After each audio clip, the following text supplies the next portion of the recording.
Learning objectives.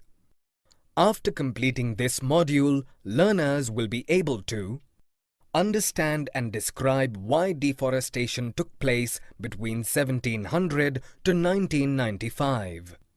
Understand and explain the causes for increase in plantations in British India. Understand and explain how people were affected by commercial forestry and forest rules. Understand and describe emergence of new trades, employments and services. Understand and describe in detail the causes of rebellion in forests, especially Bastar. Understand and explain forest transformation in Java. Understand and describe how the World Wars contributed to deforestation. Understand and explain the importance of locals in forest management.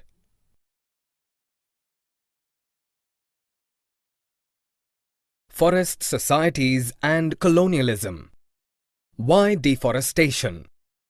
Forests disappeared very fast between 1700 and 1995, the period of industrialization. It accounts for 9.3% of the world's total area. The disappearance of forests is termed as deforestation. Deforestation, an age-old process, became more widespread and systematic during the colonial rule. Land to be improved. In 1600, only 1/6 of India's land was under cultivation. Today, almost half of the landmass is used for cultivation.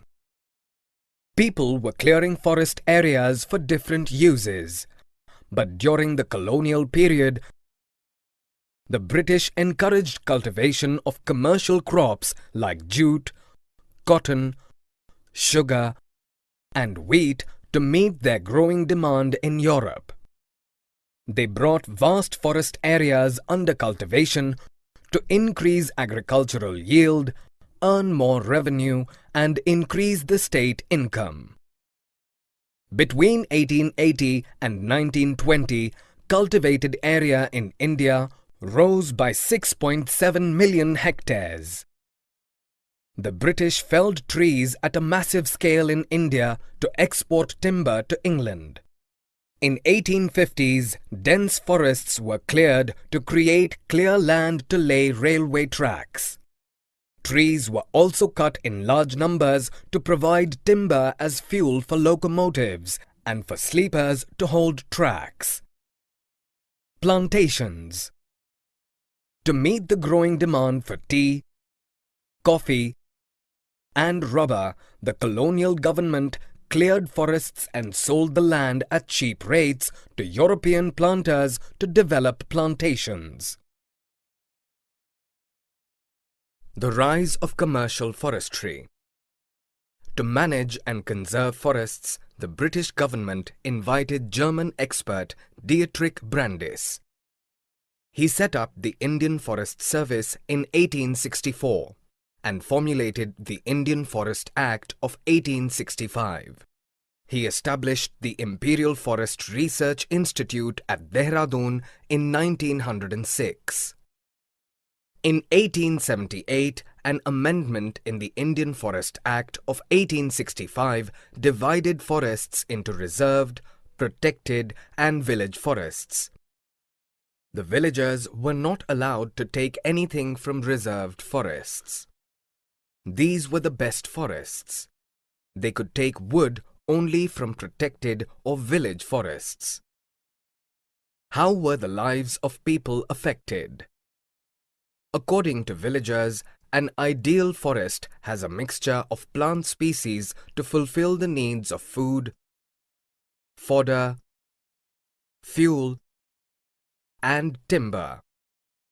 The forest department, however, promoted only species like teak and sal to ensure uninterrupted supply of timber to fulfill the British demands back home. The Forest Act severely affected the lives of the villagers.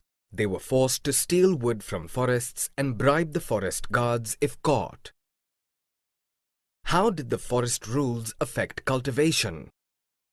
Jhum, or shifting cultivation, was a traditional practice of cutting and burning a part of the forest after harvesting. The land was then fallow for a long period. The British feared fire in forests could spread and burn the valuable timber. Shifting cultivation also made it harder for the government to calculate taxes. Hence, they banned it. It forced the locals to leave forests and look for alternative means of livelihood. New trade employment services. Who could hunt? Before the prohibitory forest laws were implemented, people living in or around the forests survived by hunting birds and some small animals. While they were deprived of their right to hunt, it was encouraged as a sport for the Indian nobility and colonial rulers. They killed animals on the pretext of protecting the cultivators from wild animals. New trades, new employments, new services. After the Forest Department took control of the forests, new employment opportunities emerged. Many communities gave up their traditional means of livelihood to trade in forest products. This was a global trend colonies. In Brazil, the Munduruku community started collecting latex from rubber trees to supply to the traders. Trading in forest products was not new to the Adivasi communities in India. They had been trading through nomadic communities or banjaras. They traded in elephants and other goods like hides, horns, silk cocoons, ivory, bamboo, spices, fibers, grasses, gums, and resins. The British government accorded exclusive rights to trade in forest products of particular areas to large European firms. Local people could not graze their cattle or hunt animals in these areas. As a result, many pastoralist and nomadic communities like the Korava, Karacha, and Yerukula of the Madras Presidency began to lose their livelihoods. They were forced to work in factories, mines, and plantations for low wages in poor working conditions. Rebellion in the forest. The people of Bastar. Bastar is the southernmost administrative division of Chhattisgarh. It shares borders with Maharashtra, Telangana, Andhra Pradesh, and Odisha. Maria and Muria Gonds, Dhurwas, Bhatras, and Halbas are some communities inhabiting the Bastar forests. They speak different languages but follow common customs and belief system. They believe that they were given land by the earth, and they in return take care of the earth. Besides earth, they have respect for the rivers, mountains, and forests. The fears of the people. In 1905, the people of Bastar rose in rebellion against the colonial government when it proposed to reserve 2/3 of the forest, ban shifting cultivation, hunting, and collecting products from forests. A few villagers were allowed to stay in the reserve forest if they agreed to work in the forests without expecting any wages in return. A large number of people were forced to leave their villages.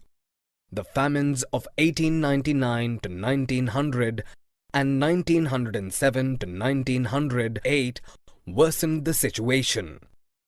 Reservation first took place in the Kanker forests. The Dhurwas of the Kangar forest were the first ones to rebel against the colonial government.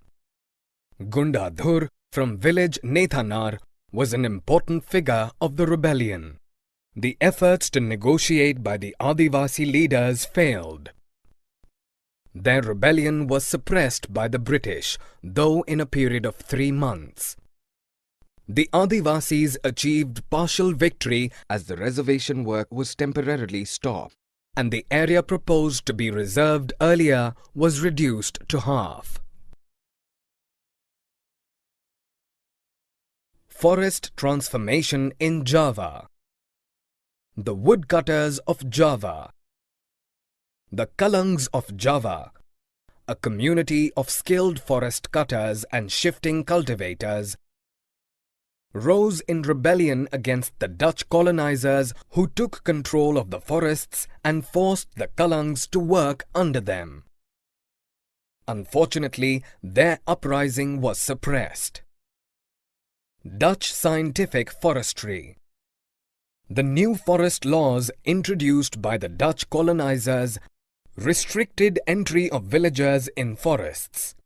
They cleared forests to obtain timber for railway sleepers and shipbuilding. They evolved a system known as the Blandong-Deinstein system to obtain free-of-cost labor. The villagers were later on given smaller wages, but their right to cultivate forest land was taken away. Samin's challenge. Around 1890, Surontiko Samin, a teak forest villager, questioned state ownership of the forest. His movement spread fast. When the Dutch came to survey their village, his followers protested by lying down on their land, refusing to pay taxes or fines or perform labor. War and deforestation. Trees were recklessly cut down to meet war needs during World War I and World War II. Prior to Japanese occupation of Java, the Dutch destroyed sawmills and burnt huge piles of teak logs so that the Japanese would not use them. The Japanese then forced the villagers to fell trees to meet the needs of their war industries. Summary.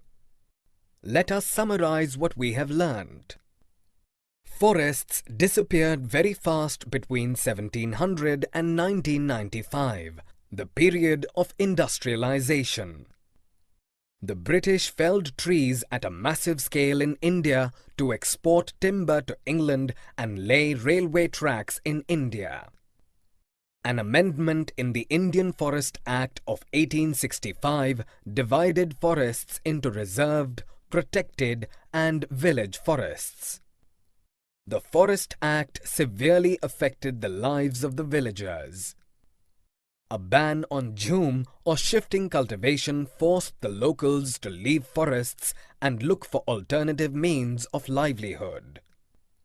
Forest dwellers were deprived of their right to hunt, but Indian nobility and the colonial rulers could engage in hunting as a sport. New employment opportunities emerged after the Forest Department took control of the forests. In 1905, the people of Bastar rose in rebellion against the colonial government when it proposed various bans on use of forest and method of cultivation. The Adivasis achieved partial victory in their rebellion. The uprising of Kalanga, the woodcutters of Java, was suppressed. The Dutch colonizers